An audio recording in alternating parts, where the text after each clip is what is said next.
Bé, aquí teniu la nostra proposta.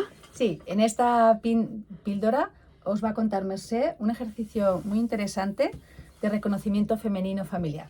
Ahí vamos. ¿Cómo lo has hecho esto, Mercè?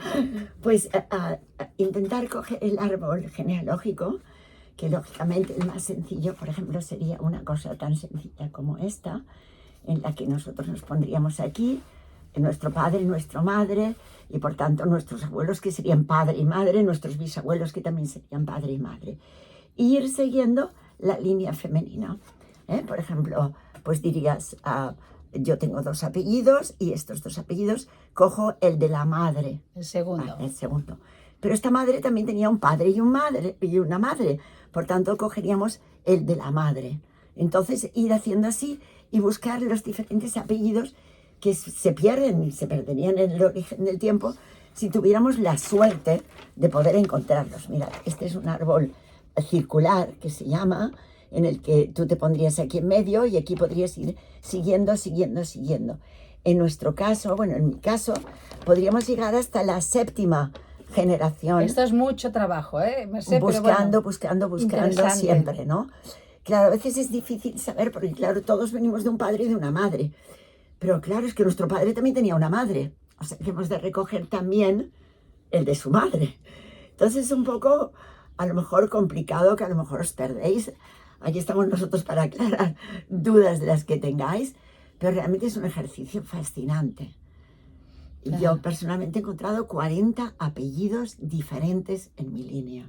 Claro. Entonces, apellidos que nadie se nos hubiera ocurrido que viven, que forman parte de mí. Claro, el propósito al final es un reconocimiento de las madres de nuestra familia que han hecho posibles pues todas estas semillitas, las que sean, porque cada persona trae unas semillas diferentes, Claro. unos dones.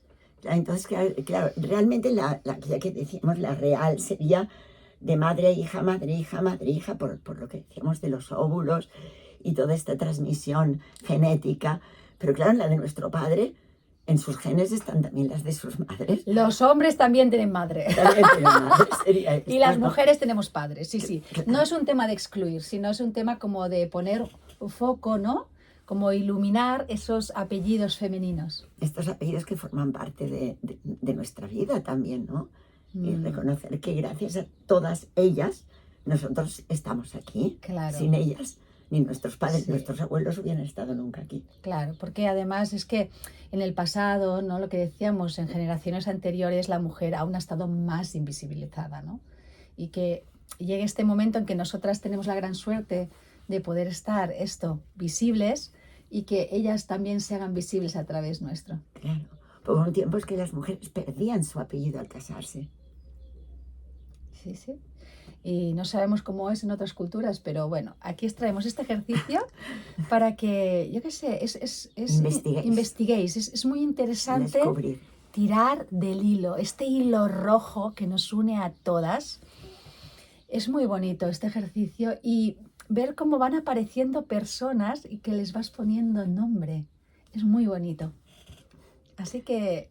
Bueno, hay que jugar con los apellidos. Yo tengo uno misterioso, que lo pronuncio así, que se llama Aisharek, y que, bueno, en ciertas partes, no sé, he descubierto que tiene similitudes con una palabra quechua, y que además lo he encontrado solo en un personaje de ciencia ficción de un autor americano. O sea, que imaginaros, descubrí que tienes un apellido que es tan raro como este, ¿no? Y que es misterioso. O sea, que a ver qué descubrís vosotros.